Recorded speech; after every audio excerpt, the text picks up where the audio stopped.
di sebuah restoran yang sangat terkenal bernama Gusto di Paris, Prancis. Dan setelah ibu dia datang ke restoran itu untuk mencari pekerjaan, ia namanya Alfredo Linguini.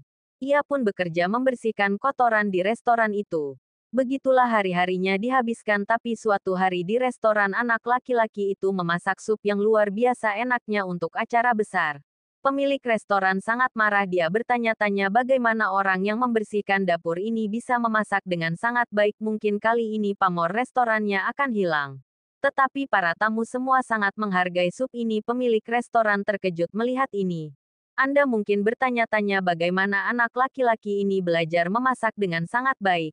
Tidak lain adalah seekor tikus yang mengajari anak ini memasak. Mungkin Anda bahkan lebih terkejut mendengar bagaimana seekor tikus bisa mengajari seseorang memasak atau dari mana tikus ini belajar memasak. Hari ini saya akan menceritakan kisah persahabatan antara anak laki-laki ini dan tikus. Jadi mari kita memulai ceritanya. Berita di TV adalah bahwa koki terbaik di Paris sangat bersemangat. Dalam semalam dia membuat pemilik restoran lainnya tidak bisa tidur. Tidak hanya itu. Dengan bantuan buku yang dia tulis, kamu bisa memasak berbagai makanan lezat. Lalu satu orang berkata, aku tidak percaya sama sekali orang tidak pernah belajar memasak dengan membaca buku. Lalu berita di TV berakhir. Beberapa saat kemudian seekor tikus terlihat keluar dari jendela. Masih banyak lagi tikus yang hidup di kota ini. Nama tikus ini adalah Remy, tapi dia mempunyai bakat yang luar biasa. Pertama-tama dia sangat pintar dan dia bisa membedakan makanan itu baik atau buruk hanya dengan mencium makanannya. Ada tikus menemukan kue vanila. Ketika tikus tersebut hendak memakan kue, Remy mengendus dan berteriak, kakak jangan memakannya. Lalu dia melihat sekeliling dan menemukan racun tikus. Itulah cara dia membantu teman tikusnya. Dan itulah mengapa ayahnya sangat bangga, dan Remy berpikir sepanjang waktu. Jika mesin berarti perutnya baik-baik saja, maka hari akan berjalan jauh lebih baik. Tetapi ayahnya mengatakan bahwa makan terlalu banyak tidak benar. Maka mesin dapat mati kapan saja. Remy selalu bertanya, ayah, kenapa kita tidak boleh mencuri makanan enak dari dapur dan kenapa kamu selalu melarang kami? Lalu ayahnya bilang, kita tikus tapi kita bukan pencuri. Hal ini kadang-kadang menjadi perdebatan, tapi Remy berpikir mereka harus pergi ke orang kaya. Tidak hanya memasak makanan enak, tetapi mereka juga menemukan banyak hal. Jadi dia memasuki rumah untuk mencuri makanan. Lalu dia melihat acara memasak di TV dan nama koki ini adalah Gusto. Remy menggigit kue stroberi mengingat berbagai jenis makanan. Lalu pemilik rumah masuk ke dapur dan dia berlari keluar jendela. Kemudian ketika dia pulang ke rumah dengan membawa jamur dari ladang gandum, dia bertemu saudaranya. Si dua bersaudara kemudian naik ke sebuah gedung besar untuk memasak makanan bersama, tetapi setelah beberapa saat mereka tersambar petir dan jatuh ke tanah. Kemudian dia mencium beberapa jamur goreng dan berkata, terlihat sangat mudah, tetapi saya pikir jika saya bisa menambahkan sedikit kunyit itu rasanya jauh lebih enak. Lalu saudaranya mengatakan, di mana kamu bisa menemukan kunyit? Dia menyuruh saudaranya berdiri di bawah dan mencari toples. Sambil mencari toples itu dia menemukan buku karya Gusto. Lalu saudaranya bertanya kepadanya apakah dia bisa membaca atau tidak. Ya, aku bisa melakukan sedikit, tapi dia melarang saudaranya untuk memberitahukan hal ini kepada ayah mereka. Lalu dia mendapatkan toples kunyit. Ia melihat Gusto sudah mati. Remy sangat sedih mendengarnya. Dan saat itu nenek pemilik rumah tersebut terbangun. Dia kemudian mencoba menembak mereka dengan pistol, namun sayang peluru tidak keluar melainkan sebuah payung tertancap di laras pistol. Dia kemudian mengarahkan dan menembak ke arah tikus tersebut. Kedua kakak beradik itu kemudian mulai berlari bolak-balik, namun tiba-tiba kakak laki-laki Remy naik ke atas. Kemudian begitu wanita itu mencoba menembak, peluru senjatanya sudah habis, lalu dia mulai memasukkan peluru. Sementara Remy mengulurkan tangannya untuk menyelamatkan saudara laki-lakinya. Tapi Remy yang malang tergantung di atas lampu. Wanita itu kemudian mengarahkan senjatanya dan menembak untuk terakhir kalinya. Tak lama setelah penembakan itu atap gedung runtuh dan jatuh ratusan tikus keluar dari sana. Setelah ditembaki semua tikus mulai berlari bolak-balik. Semua tikus berlari menyelamatkan nyawanya. Tetapi Remy terus berlari dengan buku. Lalu mereka mulai menyeberangi sungai melalui sawah ladang meskipun semua tikus naik perahu. Remy tidak bisa naik perahu itu karena wanita itu menembaknya tepat ketika dia hendak naik perahu. Kemudian ia berlayar ke dalam terowongan. Tak lama kemudian dia kehilangan seluruh keluarganya. Dia memanggil ayahnya tetapi tidak mendapat respon. Setelah beberapa saat dia terjatuh ke dalam arus yang sangat besar. Dia berjuang dengan panik untuk tetap bertahan. Untungnya Remy mengambil buku itu dan entah bagaimana ia selamat. Dia kemudian berlindung di tempat yang tinggi di dalam terowongan. Dia dengan sabar menunggu orang tuanya. Ia duduk sendirian sambil membaca buku dengan penuh semangat melihat berbagai makanan di dalam buku itu. Dia merasakan nafsu makan yang parah. Kemudian dia mulai berbicara secara imajinatif dengan gambar. Gambar di dalam buku tersebut mengatakan jika kamu ingin bertahan hidup kamu harus keluar dari sini. Kenapa kamu tidak pergi ke suatu tempat di lantai atas? Remy lalu naik terowongan melalui pipa untuk mencari makanan. Setelah beberapa saat dia berlari ke pesta lalu dia melihat roti mentega di sana. Melihat ini dia ingin makan roti mentega itu. Dan imajinasi Gusto muncul dan mengatakan, mengapa kamu mencuri makanan? Kamu harus ingat bahwa kamu adalah seorang juru masak. Juru masak tidak pernah mencuri makanan. Melainkan mereka memasak makanan untuk orang lain. Mendengar itu Remy yang malang ini meletakkan potongan roti mentega dan mulai berlari ke atas lagi setelahnya.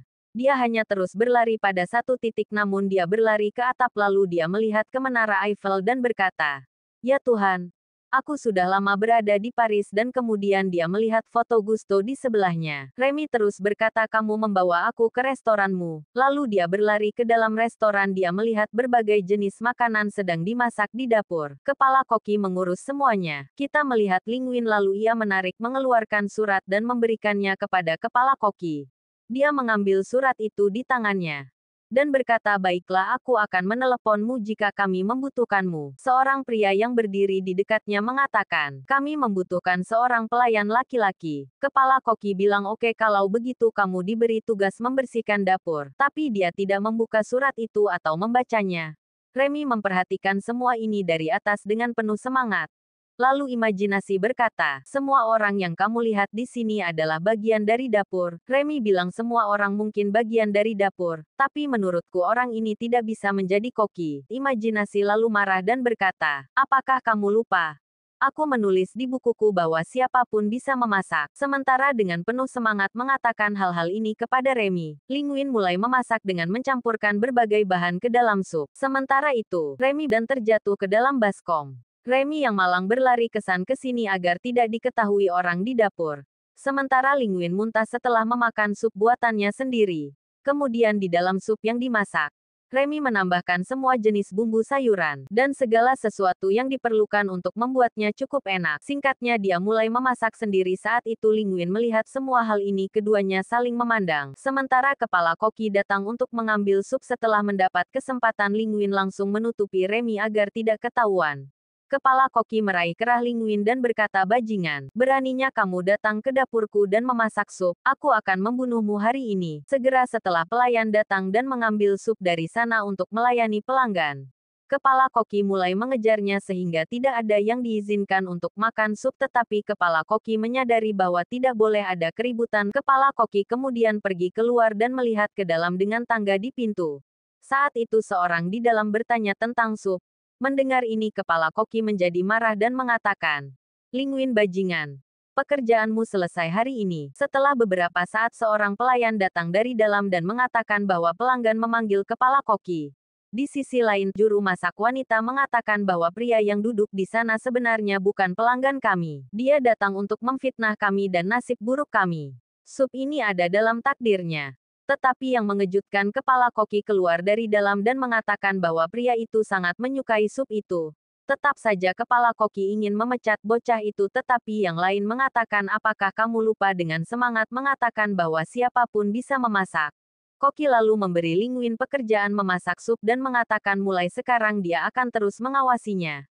Saat itu juga mereka melihat tikus itu dan bersama-sama mereka ingin membunuh tikus itu. Namun Linguin mengambil tikus itu dan memasukkan di dalam wadah. Kepala koki menyuruh mereka untuk segera membunuhnya. Tetapi Linguin mengatakan jika kita membunuh tikus di dalam dapur, reputasi restoran kita akan ternoda. Aku akan mengeluarkannya dan membunuhnya. Dia kemudian bersepeda ke sungai dengan toples itu. Ketika dia mencoba melemparkan wadah itu ke dalam air, tikus itu menatapnya dengan mata terpesona. Ia berkata kepada tikus, "Jangan lihat aku seperti itu.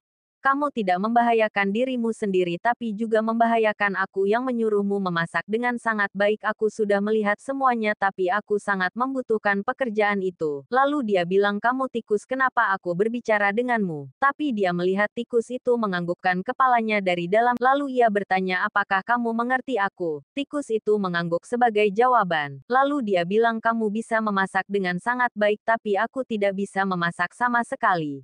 Begitu dia mengatakan, tanpa disengaja toples jatuh ke dalam air. Linguin lalu melompat ke dalam air dan menyelamatkan tikus sambil mengambil toples. Lalu dia berkata, "Oke, karena kamu bisa memasak, kamu adalah rekanku. Mulai hari ini kamu akan membantuku dalam segala hal." Lalu ia membebaskan tikus itu. Ketika dia membuka tutupnya dari toples, si tikus lari. Linguin kesal dan ingin pulang dengan mengendarai sepedanya. Namun melihat semua itu, si tikus merasa sangat kasihan padanya. Dia sangat senang dan pulang bersama si tikus. Linguin menunjukkan segala sesuatu di dalam rumah. Dia membuka kulkas, menunjukkan makanan kepadanya dan mengatakan, "Semuanya untukmu. Semua yang aku punya di ruangan ini milikmu juga." Lalu mereka berdua tertidur. Saat Linguin terbangun dan mulai mencari tikus itu, tapi dia melihat semua makanan di lemari esnya habis. Dia terus berkata pada dirinya sendiri, "Apakah aku bodoh? Aku bilang pada tikus itu bahwa semua makanan di rumahku adalah miliknya. Tikus itu mungkin akan lari menghabiskan semua makananku." Tapi saat berbalik, dia melihat tikus itu telah memasak makanan untuknya. Dia mencicipi makanan itu, benar-benar menggugah selera. Dia bertanya, "Apa yang sudah kamu campur sehingga enak sekali?" Tikus itu lalu menunjukkan sesuatu. Linguin lalu mengatakan, "Makanan yang kamu masak benar-benar sangat enak, tetapi kamu tidak akan pernah mencuri barang siapapun. Aku akan membelikanmu semua yang kamu butuhkan." Lalu mereka pergi ke restoran bersama. Sementara koki restoran lainnya membaca tentang reputasi restoran yang tercetak di surat kabar. Surat kabar telah melaporkan bahwa Dewa Rasa telah kembali ke restoran Gusto.